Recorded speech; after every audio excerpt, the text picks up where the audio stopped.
பார்க்க போகிற தலைப்பு இன்ஃபீரியாரிட்டி காம்ப்ளெக்ஸ், தாழ்வு மனப்பான்மை. ஒரு மனிதனுக்கு தாழ்வு மனப்பான்மை அவன் செய்கிற செயலில் அவனுக்கு நம்பிக்கையில்லாத தன்மையை குறிக்கிறது. ஒரு மாணவன் நன்கு படித்து கொண்டிருக்கிறான். திடீர்னு அவன் பரீட்சையில் ஃபெயிலாகிவிட்டான்.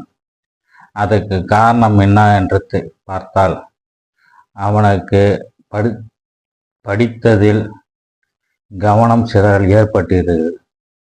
அதனால் அவன் பரீட்சையில் ஃபெயிலாக நேர்ந்தது. அவன் நினைத்து விட்டான், இதுக்கப்புறம் நம்ம படிக்கவே முடியாது, நம்மளாலாம் படிக்க முடியாது என்று அவன் நம்புகிறான். அப்படிங்கிற சூழ்நிலையில் அவன் என்ன பண்ணணும், படித்ததை ஒரு நாள் நினைவில் வைத்து அதை புரிஞ்சுக்கின்னு அவன் படிக்கணும். அவனோட கவனம் எங்கேயா சிதறத்தினால அவனால் சரியாமல் படிக்க முடியல. அதுபோல்